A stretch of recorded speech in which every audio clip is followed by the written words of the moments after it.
So we're back. Welcome back. And we've got Andy Coley. He's our diamond sponsor, and he is from Game Studio Training. His talk's leadership is a skill, not a position. So welcome, Andy. Thank you so much, Dan, and thank you to IndieGame Business for the chance to be here, and the Power Group as well for the introduction to this. I'm really looking forward to sharing some skill and some insights with you this afternoon.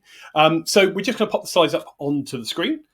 Just to get those up there. So, let's start off with a little bit of an introduction about who I am. My name is Andy Coley, and I run Game Studio Training. I'm based in London, in the UK, and predominantly I train something called NLP. Now, NLP in my world, for those of you in the AI world, it might mean something slightly different, but in my world, it stands for Neuro-Linguistic Programming. NLP is basically the study of what makes you you, how you take in and process information, how the information becomes your version of the world that you're experiencing, and then how we represent or represent that world through the words that we use, through our behaviors, through our body language. So NLP is basically the study of what makes you you. And I have done a TEDx. You can go and watch that if you just Google my name and TEDx at the end. You can hear a lot more about the story as to why I got into doing the work that I do. Give you a little bit of a headline on it. Mid-30s, epic life fail. Lots of things went wrong in my life. And rather than sliding down into a mental health crises and lots of other stuff that really went wrong at the time, I got a lot of coaching, support and help. And that got me really interested about how we change our minds and into becoming a trainer and a supporter of people and their well-being. I'm also a coach and a facilitator. And in February next year, I've got a book coming out called Leadership is a Skill, which is something I'm really passionate about supporting. In terms of clients, people that I work with within the gaming industry, I have clients such as Wushu Studios that I've just finished a leadership development program with. They're based up in Liverpool, northwest in the UK. I work with Ubisoft, both in the UK and across EMEA, all the way from Europe down to Australia. I've supported them in the past. Companies like Lo-Fi Games, and then others within the industry, Supermassive. I've done some sessions for the Power Group as well. Hi to Jay, Charlie, and the rest of the team.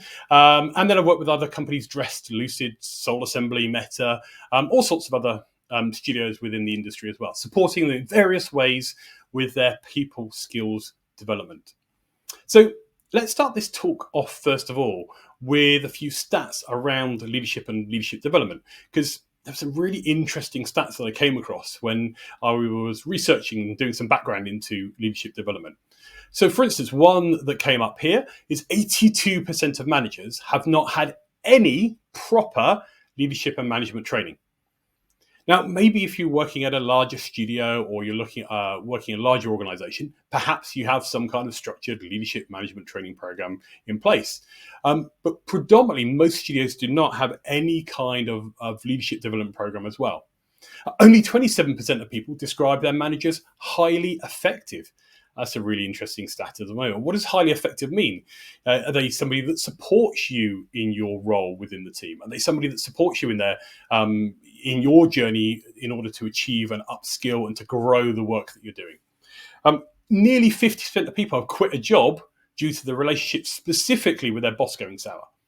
Not feeling supported, not feeling cared for. Performance reviews just kind of go by the by. You don't get your one-to-ones. Maybe you work in a remote team and you feel quite isolated or siloed from that.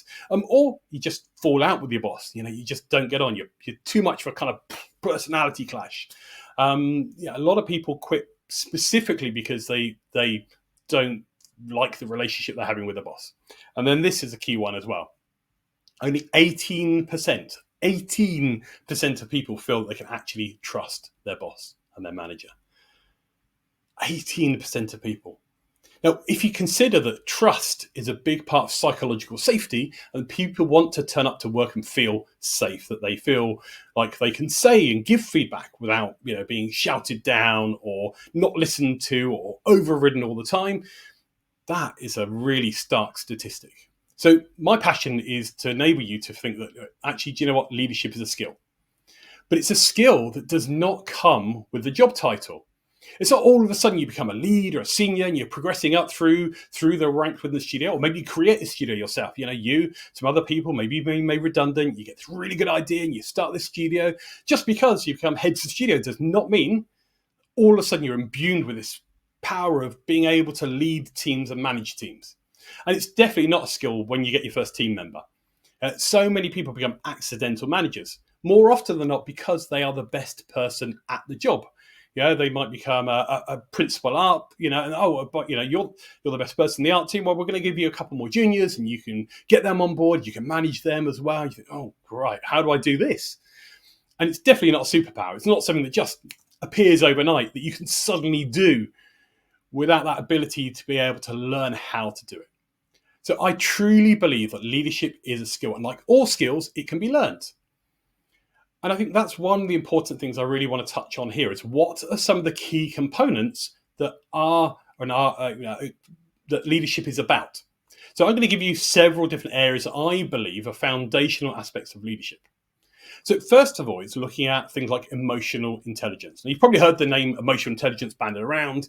This person's emotionally intelligent, or they're aware of their feelings, or they know what's going on for other people. But for me, emotional intelligence breaks down into 4 main areas. First part is self-awareness. Are you aware of how you are feeling right now? What's happening inside of you? What's happening in here? What's happening up here? What's happening to the rest of you? Do you have an awareness of what created maybe some stress within you? What you're happy about a particular thing? Like noticing some of the trigger points that create those different changes of state within yourself are really important, because you can start to do something about it when you become aware of it.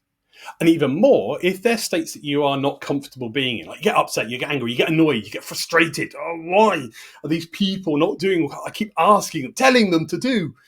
That's where the next bit, the self-regulation, starts to kick in. When you are in that state of mind, when you are that super frustrated or angry, annoyed, upset, how do you regulate your own emotions to make sure that you're able to deal with those things when they come up as well? Building social awareness is the next part. Becoming aware of the people that you have around you and how to build good relationships, building rapport, getting on with people within the team. You're going to have lots of different people within your team. Some of them you're going to get on really well with. Others, they don't do things the way that you would do them. But becoming aware of that social awareness and creating and building relationships through that relationship management is the final part of those 4 pillars of emotional intelligence. Now, you are not going to get stuff right all the time. And this is where it's also important, which is another leadership foundation, is to recognize how do you learn. Learning how you learn is really interesting, because learning is actually a really simple equation. Learning is basically knowledge plus experience. You gain some insight into something. You go on a course, you read a book. You gain some skill set. You watch something of the GDC Vaults, about a particular thing you've been trying to solve. I've got some knowledge. Now what you do with the knowledge, of course, you go away and use the knowledge.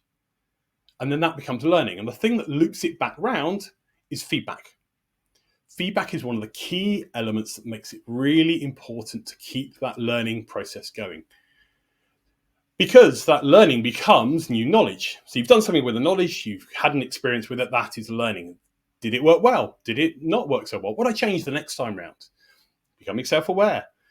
And then that becomes new knowledge that you can then do something with in the next iteration.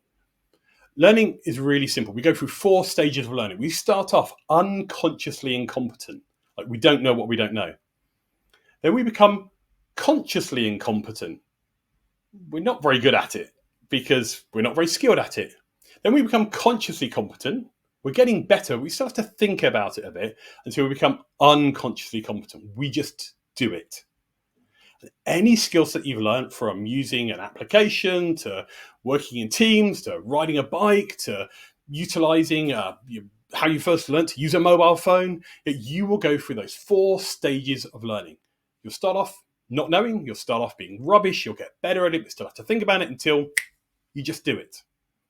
And leadership is exactly the same thing.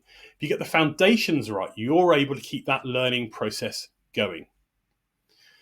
So for me, the NLP approach to leadership is really important, because I feel that it's really interesting to think about what makes you, you.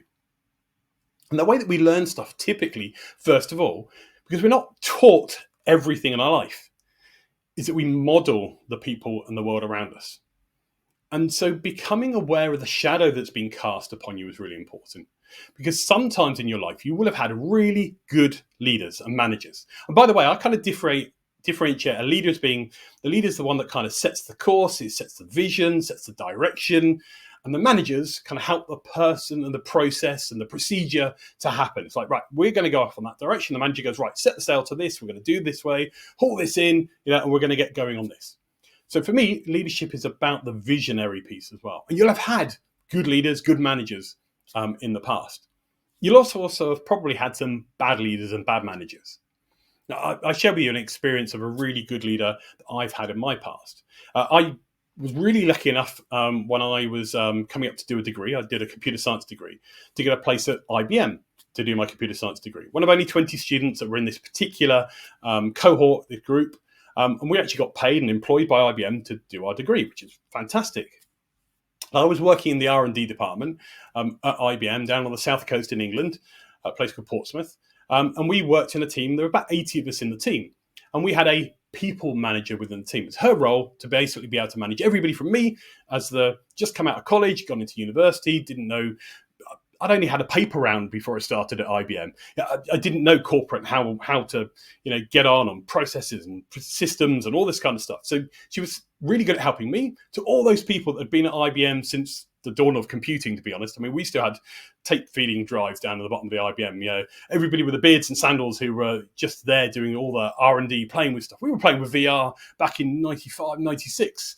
It's not new, She was a really good manager, being able to manage those people that have been in there for sort of 30, 40 years through to me, new kid on the block. I've also seen some really bad leaders and bad managers in the past. One particular place that I worked at, I was working in the e-commerce team, doing web development and web tech for this distribution company. And the sales manager there, if he was having a particularly bad day, and you could tell that because the way he would rock up in his car in the car park, he'd come stomping up the stairs to have his sales team meeting the day to, set the course, set the sail, would be to shout at them, bark at them, and basically tell them they couldn't sit in their chairs. He literally would take all the chairs away from the team and wouldn't allow them to sit down until they made their first sale. He kind of ruled through fear rather than through inspiration and through modeling. What did he model? Well, for those competitive ones, the Wolf of Wall Street, or those, that like Billions. I don't know if any of you have ever watched that. In that kind of environment, some of them people thrive to be competitive, but they're competitive with an edge of, I don't care about anybody else. I walked back up onto that sales floor about 10:30, 11 o'clock. There was one poor guy still on the phone trying to make his first sale just to sell some CDs and DVD packs, but he couldn't because he was just such in a fear state. And just know that your mindset will change. We have this amazing thing called neuroplasticity, our ability to change our mind. And sometimes shift happens. Who you are today is not necessarily who you're going to be for the rest of your life. I can certainly vouch for that one. The other model that's really useful from an NLP perspective when it comes to leadership, excuse me, is to look at communication. How we take in and process information. You're being hit by billions of bits of information at any one time. As I'm stood here right now giving this talk, giving this presentation, I've got lights on, things flashing, phones over there, stuff happening outside the window. There's loads and loads of bits of information. You've got the same thing, pop-ups. You might be sat on the train listening to this. There's loads of data that you're being hit by. And your neurology can't cope with all of that information. So most of it has to delete. It has to get rid of the stuff that it does not feel at this moment in time is super relevant to it. Other information, it distorts. It changes the meaning of something. We see something and we give it a different meaning to what the other person intended. You might get that from Discord messages or, emails, or it used to be my mum when she was first getting a mobile phone texting in uppercase. Stop shouting. Now, of course, she wasn't. It's just what I've given to that. And of course, sometimes we also generalize information as well. Those generalizations, this happens all the time. Every time I talk to that client, all the time I want something from this member of that team. This is what they always say. Because in order to process the world, we can't just keep relearning something all the time. So we make these big generalizations. And these are based upon a second set of filters. Your values. If something's important to you, you'll notice it. If it's missing, you'll notice it. Your beliefs, what you believe about yourself, what you believe you can do, or what you believe you can't do. All of those things will affect the way you filter information. Like if you get given an opportunity, you get given the chance to maybe go for a role, you go, I can't do that. Immediately, it's like, it doesn't exist. Like, I can't conceive myself doing this thing. Decisions you decided to do in the past. If they went really well, you might decide to do them again. But if they didn't go that well, then maybe you might decide not to. Memories, people, places, situations, games, logos, companies, they all have memories associated with them that we give. Because when we perceive something, when we see something, we basically have our own internal representation of what that means to us. So in NLP, we call that your map. Your map is your perspective. I'll give you a really quick example. So some of you here maybe have visited London. Now, I know not everybody has, but here is a map of the central part of London. So this has got on it, it's got Westminster on there, it's got the London Eye, it's got the main core, Covent Garden, St. Paul's, they're all on this map. But of course, this is not the physical reality of the concrete, the glass, the smells, the taste, the everything that makes up London. It's just a representation. But this is a map of the reality. But of course, the map could be different depending on different perspectives. Here's another map. This is a tube map of the centre of London. Now, of course, this map or that map, neither one is wrong or right. They are just both different to the reality.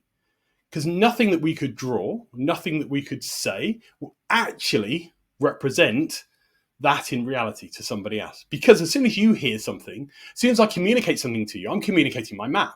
But of course, as soon as you hear that, you're running that through your set of filters that create your internal representation based upon your memories. And so immediately we're having different versions of the conversation. Like imagine if we all went right now and watched a film, okay, at the cinema, in the same cinema at the same time. Of course, depending if I've got my contact lenses in, depending on what your hearing's like, depending on what you think of the film, how many podcasts you've listened to, what you think of the franchise or the genre or the actors, we're having immediately already different experience of the film before it's even started. You stick Marvel on anything, I'm there. Love it. Bring it on. Give me more CGI fest. My wife is not that bothered, I'll be honest, unless it's got Chris Hemsworth in it. She'd probably rather watch something in black and white with a plot. Yeah, but the film is the film. But our experience of film, our map of the film, makes it unique to us. Excuse me, I'm at the very end of a cough that's a little bit annoying today, so I'll try my best to mute my mic when that happens. Now, our map changes our emotional state. Our emotional state is how we feel about the thing we've perceived. Because remember, we're not perceiving reality, we're perceiving our version of reality. But our version of reality has a knock-on effect to how we feel. Because what we feel is a direct result of what we think. Now, that affects our body, our physiology. And that shows up to the outside world through our behaviors. And of course, all of these things are interlinked. So how you behave or how your team members behave is a direct result of the way they've interpreted the information, not the information you've given them. Now, this is why the difference between a good day and a bad day is not the day. It's how we feel when we're approaching that day. Now, the good thing about this model, this epistemology, this communication model, is that it shows that all of these things are interlinked. Like if you do some things to change your body, go for a walk. The previous presenter was talking about every day going for a walk, doing some yoga. Doing something physically to change your state has a knock-on effect to the way that you'll perceive information. Changing something about your behaviors, maybe doing some kind of CBT or journaling. You're doing something that helps your mindset be more positive in that day for you will have a knock-on effect to then how you go into the next day. Doing some coaching, some counseling, some therapy, some NLP, changing your mindset, reprocessing how you maybe view something from the past, giving it some time and getting a different perspective, getting some insight, having some empathy about other people will change the way that you process information as well. So all of these things are really interesting when it comes to that NLP approach to leadership.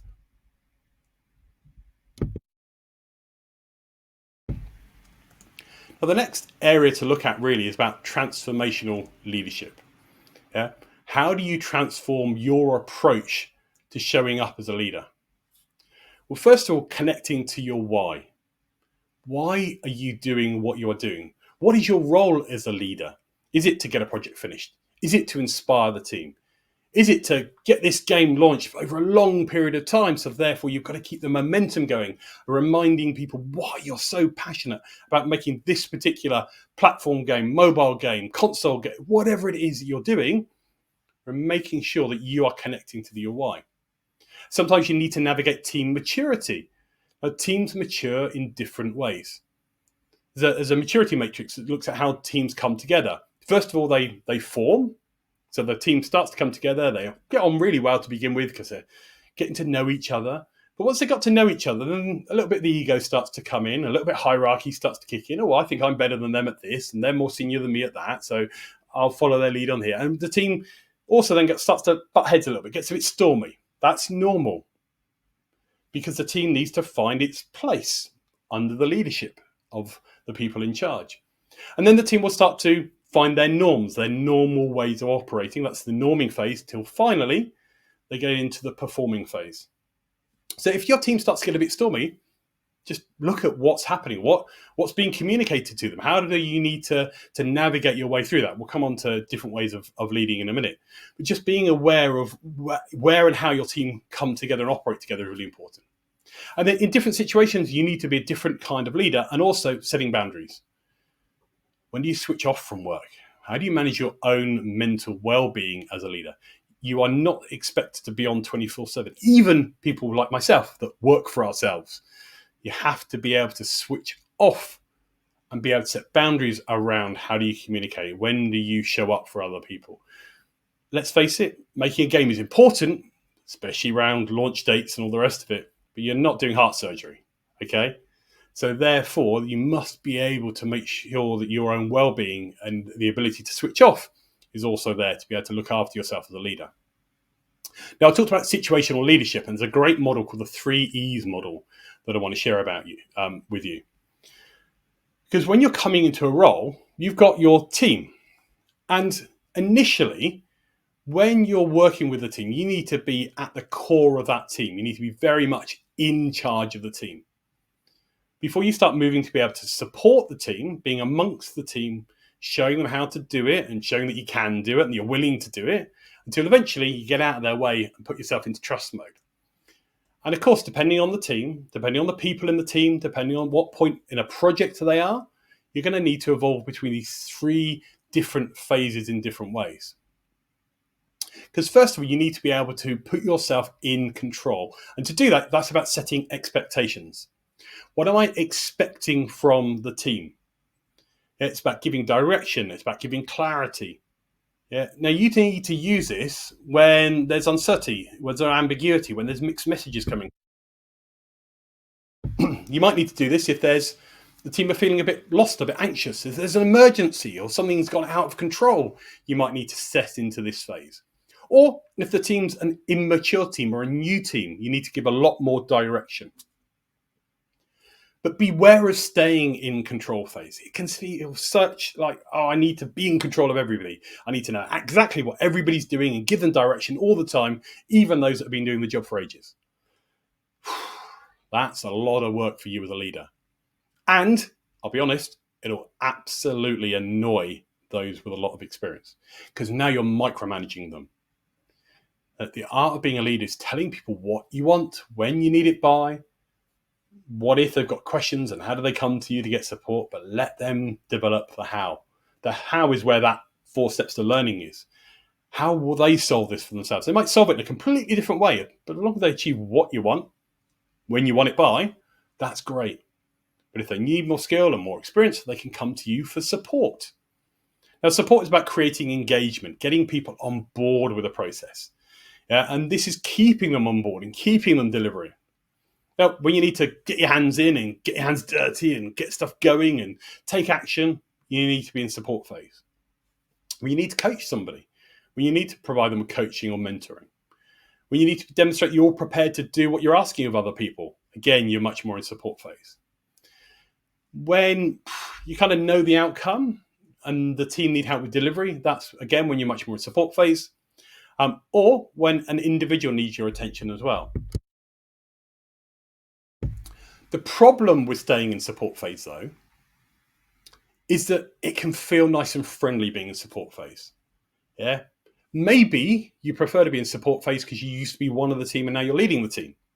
But the problem with support phase, if you stay there for too much, is people go, whoa, how come you're the leader? You're like with us all the time. You're doing this stuff, and I'm not really hearing any leading from you. We're not getting trusted to get on with it. You're not giving us any direction. You're just here with us all the time.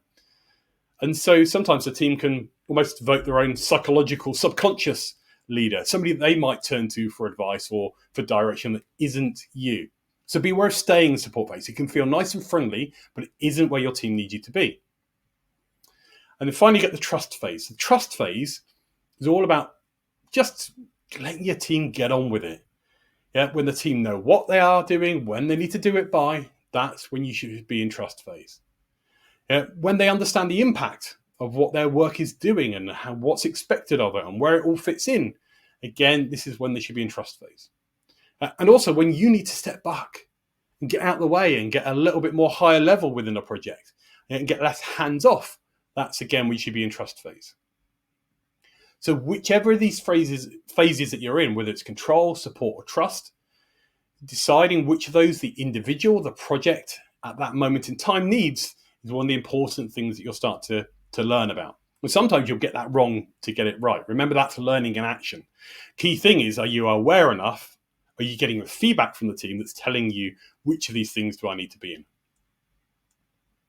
Now, I am passionate about creating coaching cultures because I think that coaching is such an important thing that allows people to keep that learning development going. Because if you keep telling people how to do something, well, that might work well if they're low maturity, low skilled, just new into the industry, fine. But most people, they'll leave because they don't feel trusted. Remember, 18% of people feel trusted. That trust is not just that I trust that you're not going to share what I tell you. That trust is also that you trust me to get on with it. So stepping into a role of a coach versus a mentor is a really important skill set as a leader. Now, for me, coaching is about letting other people develop how they're going to achieve something. Versus mentoring, which is once you've coached somebody, they've reached the extent of their skill set and you know how to do something that you can show them or share with them, then you mentor them. So you coach first, mentor later is always the approach that I take. Because the more that somebody comes up with their skill for themselves, the more likely they are to be able to develop that themselves as well. Remember, people need to develop in their own way, and that development will be in small stages, in small steps. There's a book out there called by James Clear called Atomic Habits. Some of you may have that book. It's a brilliant book. He talks about the impact of small adjustments, the 1%. How can you and how can your team be 1% better tomorrow than you are today? Yeah, or 1% better from week to week. The stats actually show that because of the power of compounding, if you get 1% better each and every day than you are the day before, by the end of the year, you're 38 times better than you are at the start. And by the way, if you're just 1% better every week than you were the week before, because let's face it, 1% every day, it's quite an ask, yeah, then you're at least 2 times better. Can you imagine being twice as good right now than you by the end of next year?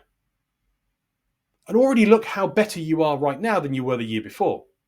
So we're doing these tiny adjustments anyway. But how can you help people take small adjustments, small steps? They do not have your knowledge.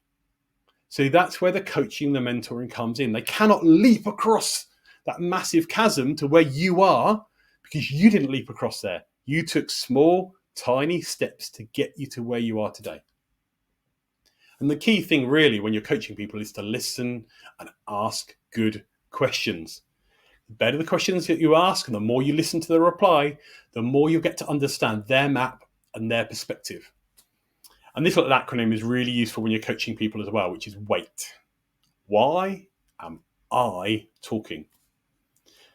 Because sometimes when we're coaching people, we know the answer.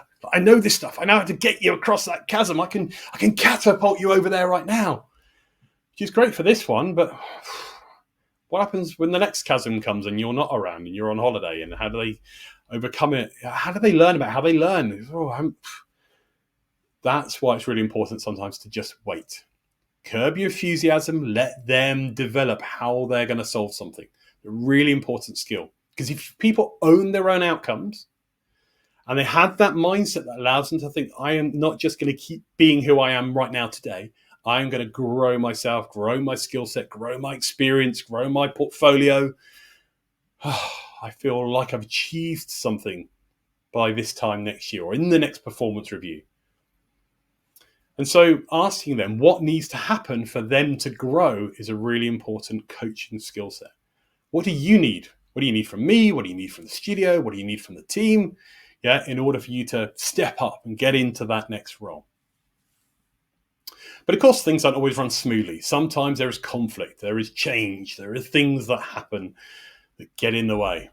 And this is why it's so useful as a leader to, first of all, be able to spot conflict. Now, most of the time when you're spotting conflict, it's microaggressions, it's tiny behaviors, it's people not showing up, it's the little comments, it's the not stepping in and supporting people. It's the fact that something has changed within that working environment. There are often times when you can show that conflict's starting to happen. People have different conflict styles. Some people get really competitive. Remember, I talked about that sales guy at the beginning. He was really competitive, with his team. So sometimes really competitive will be somebody has to always win the conflict. Other times people avoid the conflict. It's like, I'm not going to tell you. I'm not going to come and talk to you. I'm going to hope it goes away. It never goes away. It only gets worse, believe me. Other time people try to smooth the conflict. They're always letting what they want go in order to smooth it all out for the rest of the team. The ideal way, collaboration. What's the win-win? How do you get what you need? How do I get what I need? And also looking at team dysfunctions, inattention to results and just that lack of buy-in, that lack of interest. And drama. The drama that can happen as well. Now, there's a model from transactional analysis called the drama triangle, Cartman's drama triangle. And that looks at what happens when drama happens. Because there are three roles within the drama triangle. It's the persecutor, the rescuer, and the victim. Now, the persecutor is, it's all your fault. You did this. You made this happen. You need to sort this out. It's the angry, it's the authoritative, it's the trying to win and overwhelm and approach to drama that people can take.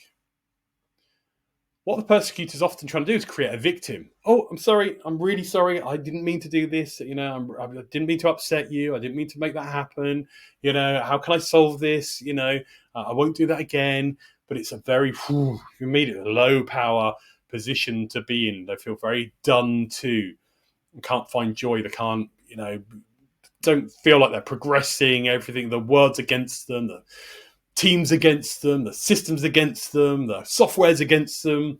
People can very much get into victim mode. And the other thing that victims trying to do sometimes, if they create a victim, one, they've got to have a persecutor to blame. It could be themselves, but you can self-persecute. It could be the environment, it could be the government, it could be the system, it could be the software, it could be the internet today is stopping me from achieving something. They're trying to find a rescuer. They're trying to bring somebody or something else in to let me help you. The problem in drama by being a rescuer, rescuer might be a role that you step into regularly. But of course, by you helping them, how do you help them to help themselves? That's where the coaching part comes in. Rather than just solving their problem for them, let me make this better. Let me take this away from you. It's going, right, well, how would you solve this if it happened again the next time around? So that's where the rescuer role is really important to avoid. What you want to do really is, rather than being a victim, is become a self-enabler. It's go, right, this has happened. I can't change it because we can't change the past. We can change what happens next. So what do we do about what comes next? Rather than rescuing people, facilitate them, coach them, stop solving it for them and help them to solve it for themselves. And then gives them advice if they reach the extent of their knowledge at that moment in time. And then instead of persecuting people, become a challenger. Hold boundaries, but do it in a non-judgmental, non-emotional way. Drama will happen. If people are not getting their own way, they will go into persecutor or victim. I guarantee it. You'll be in drama at some point today. I could be in drama right now about the fact that I occasionally have to keep coughing and go, oh no, I've ruined the presentation. Oh, my cough. I'm so annoyed about having gone to that thing 2 weeks ago and would you just let it go? Do you know what? Yeah, you can't change what's happening right now in this moment in time. So you've got to roll with where you are, not where you wish you could be. And of course, your role in leader is to support growth for other people. Setting objectives. What's important to them? How can they see themselves growing over this next 6 months, 12 months? How to run good performance reviews, setting good, smarter goals. Smart goals, specific, measurable, achievable, realistic, timely. Yeah, basically, what do they want? How are they going to measure what they want? What will they be seeing and hearing when they've achieved it? Is it achievable? Or is it so big that will just demotivate them? Or is it too small that they'll just get there really easily? Is it realistic? Yeah. And what timescale do they want it over? Set goals that have a little bit oomph about them, that really allow themselves to picture. So imagine 6 months' time, you've learned this. What do you expect to be working on? What do you think you'll be achieving within the game that will really help you? Because I can get you onto that course. Just tell me a little bit about how you want to be using it. Remember, as a leader, you can't do everything as well. So delegate for other people to grow. The only way that you have learned, because remember, learning is knowledge plus experience, is to have the experience, is to do something. And the only way you got to do something is because somebody gave you a task to do. Somebody trusted in you, or you decided that you needed to make this happen. But if you've got a team, delegate. Delegate tasks to other people that are outside perhaps of their immediate comfort zone, as in they don't know how to do it right now, but something that they can learn, they can develop. Help them to develop their growth mindset as well. And to do that, feedback. Feedback is so important. What is it that they want to have happen? Did they achieve it? What worked well? What didn't work so well? If you're giving somebody feedback, what did you see or hear? What did you think about what you saw or heard? And then what was the impact that had on the project? That's a great feedback model that enables people to grow. I always try and avoid the sandwich, by the way, give them a little bit of good news, the bad news in the middle, and a little bit of good news to make them feel good at the end. I try to absolutely avoid the feedback sandwich as well. Some people call it something different. And of course, managing performance, putting in time for those reviews, having the one-to-ones. A performance review should not be the big sack of all the stuff that you wish you'd told them over the whole year that you're going to unscramble and undevelop and just land on their desk. It should be, well, these are all the things we've talked about, and this is what I've seen, and this is your growth, and let's look forward for the next 12 months. Because remember, sometimes you need to step into another person's shoes. Be empathetic. And recognise that lots of people have all sorts of things going on for them as well. There's a great model called SCARF. Yeah, if people feel like there's a big change happening, a big shift happening, the S stands for status. If somebody feels their status is going to get affected, that might get a fear response. Oh, what's happening within the studio? Is there going to be some redundancies? My job role changing? Oh, we're getting taken over by so-and-so. Oh, okay, that's interesting. The C is certainty. Well, what does that mean about me going to work? Can I still be hybrid? Do I need to come to the office now? I'm going to be remote now instead. Oh, okay. The A. Can't remember what the A stands for. Completely gone out of my mind. And the F is fairness. And the other two have just popped out of my head, but they'll come back in a minute. Don't worry. But yeah, status, certainty, A, R, and fairness. If people feel that there are different areas that they're going to be affected by, relatedness as they are, if people feel like something's going to change within the team, then they feel like their relationships might change, or the way that they talk to other people, they can start getting siloed. If they start getting sidelined, then those things really affect their ability to be able to do their job as well. I'll come back to SCARF in a minute. Message me and I'll tell you what SCARF means, because it's popped out of my head right at this moment in time. And then your support crew. Your support crew is really essential when it comes to your team. Who are you?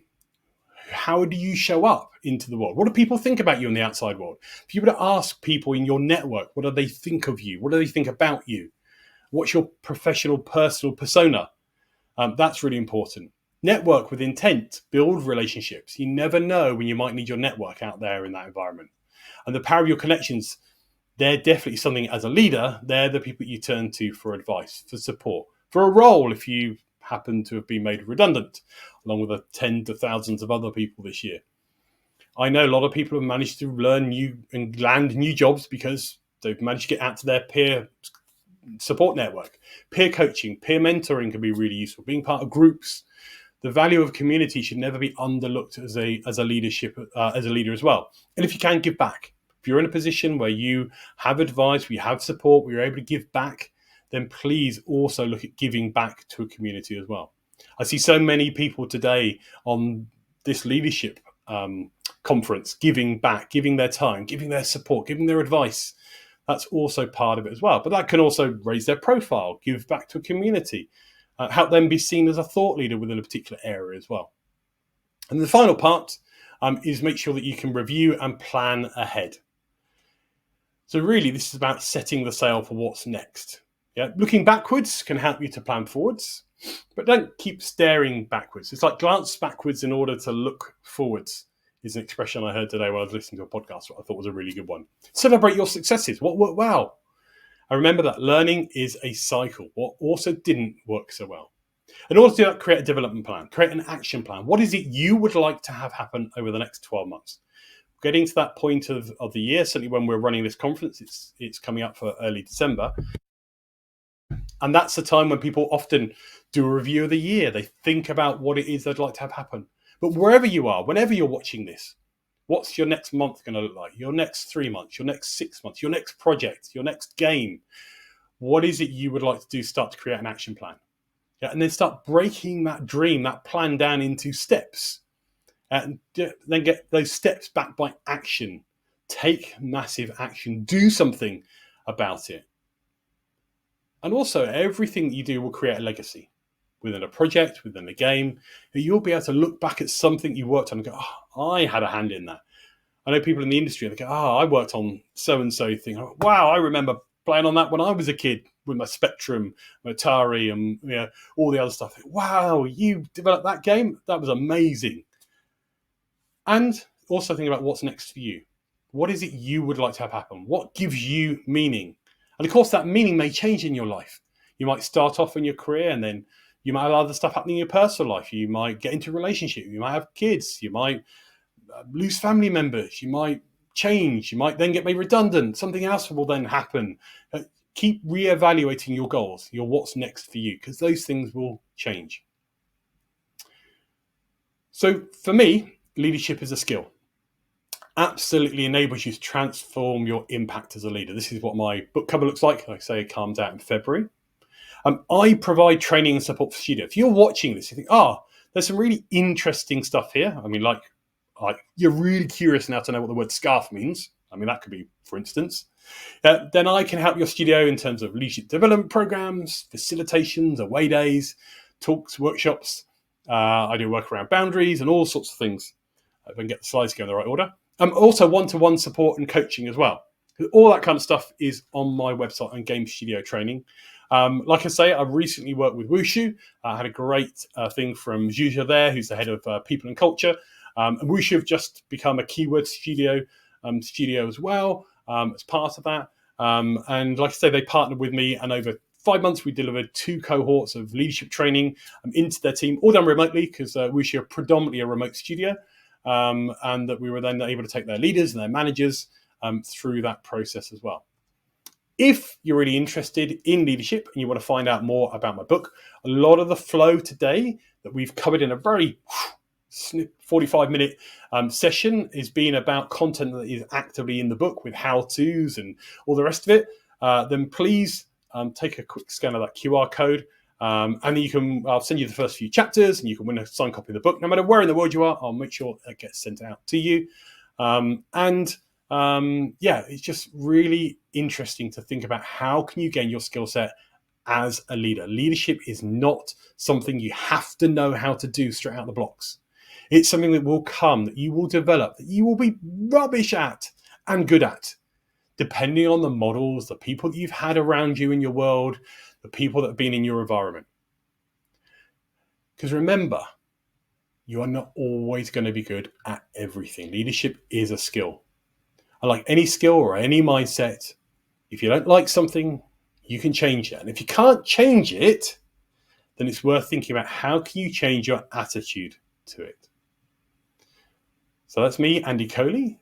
It's been a pleasure to talk to you about how leadership is a skill. I believe we've got a chance for the opportunity for some questions.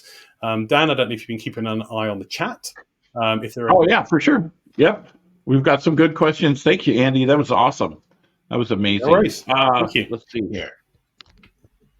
Everything got all wonky from me. All right. So if you all have questions for Andy, please drop them in the chat. We'll bring them up.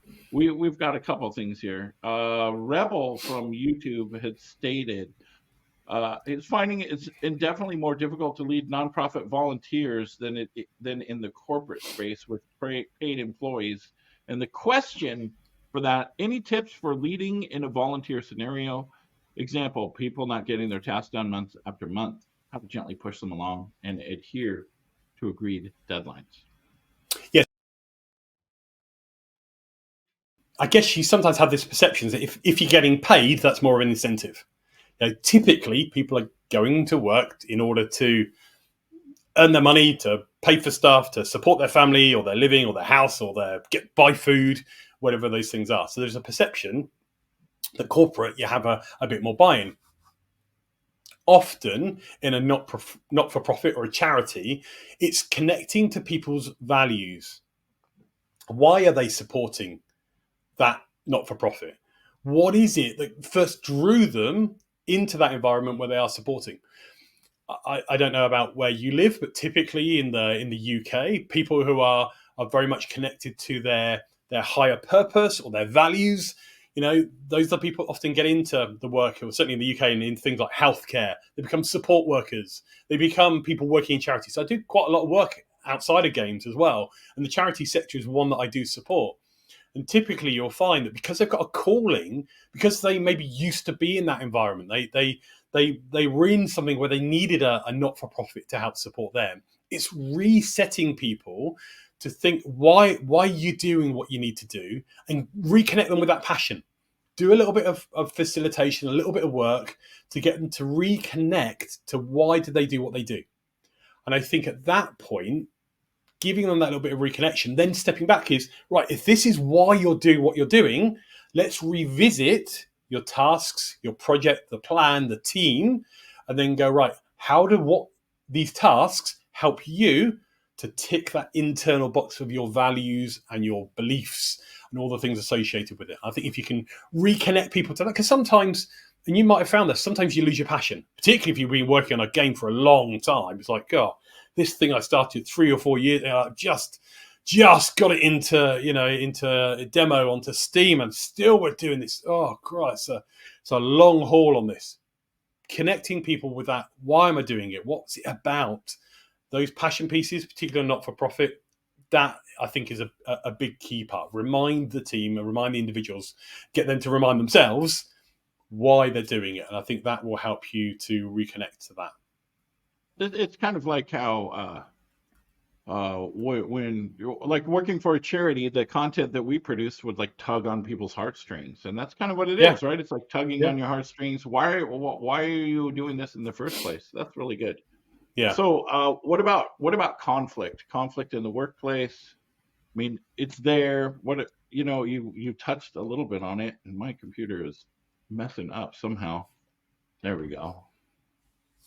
You touched a little bit, not quite going into conflict, but what if there is just intense conflict in the workplace? You have any discussion points for that?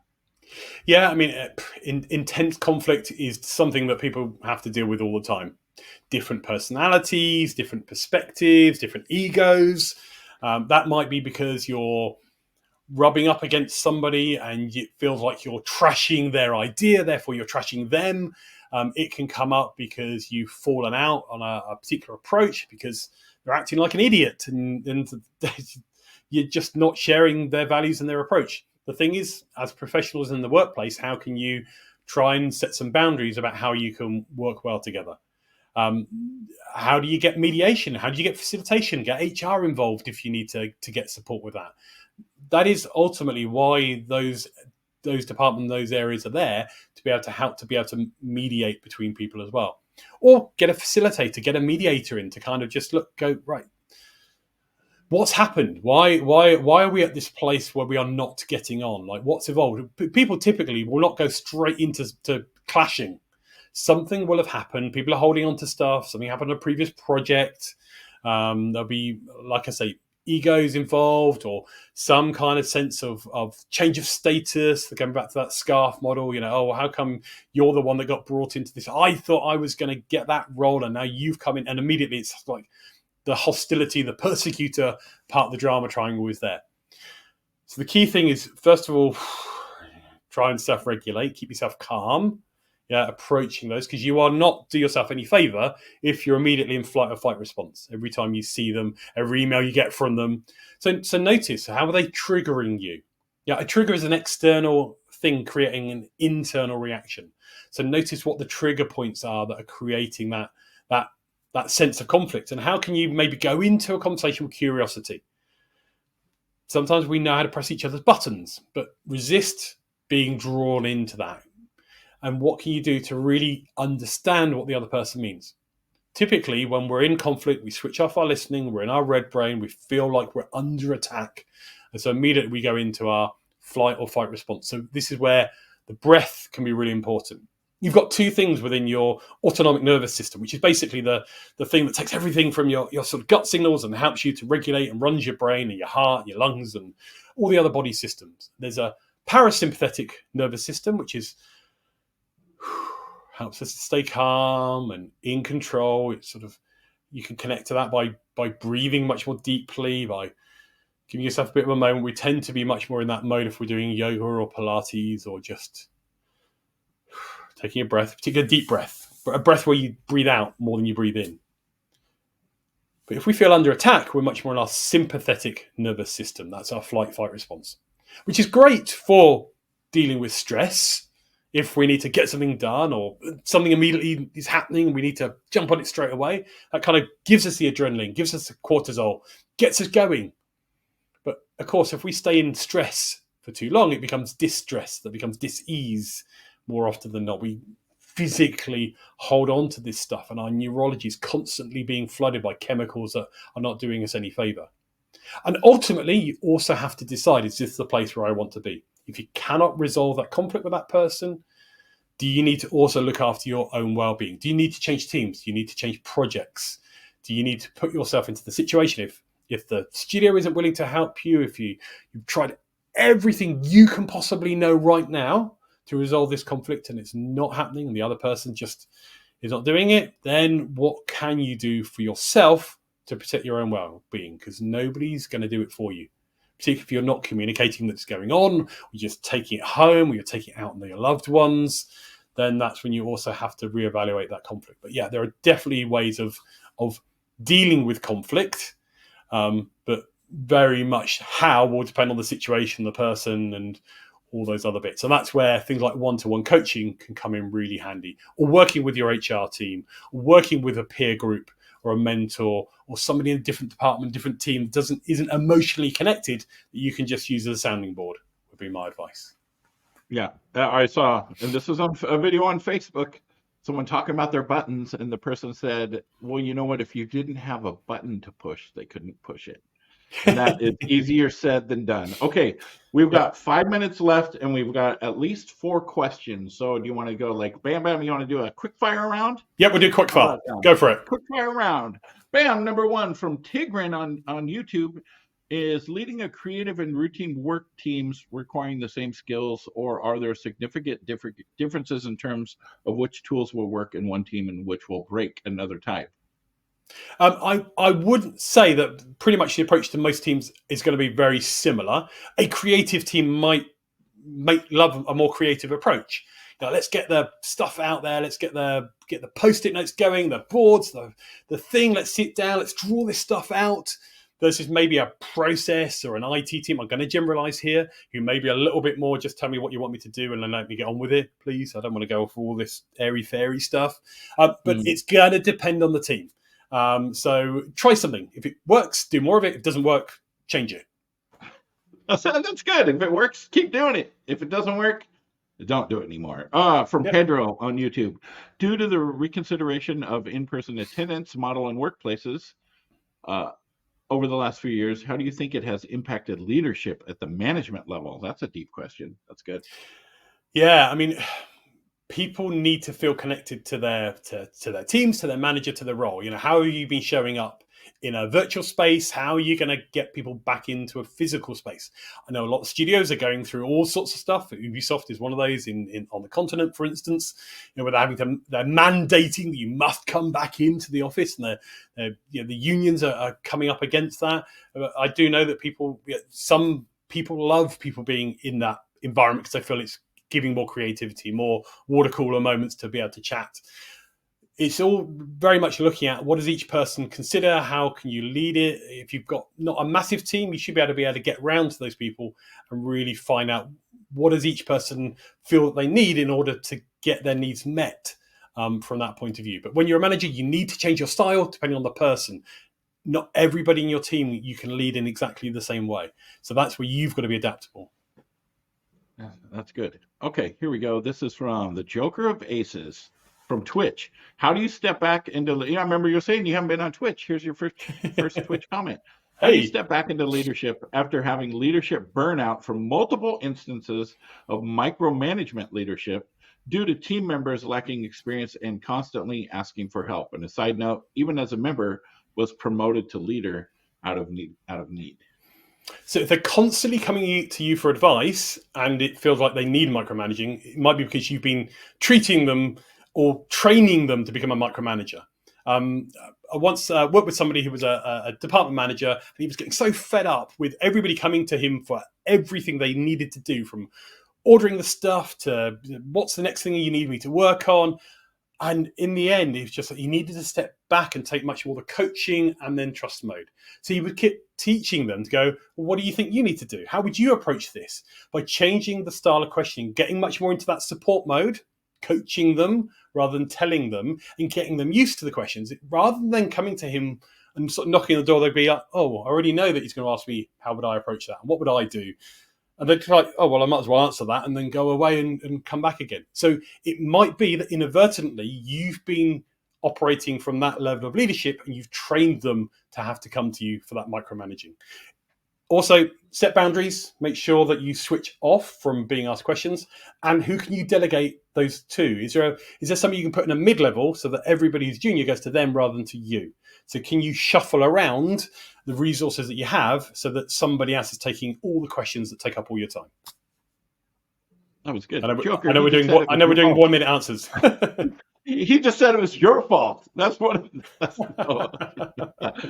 but that was a good question, because it's like, how do I do this? And so that's some good self-reflecting.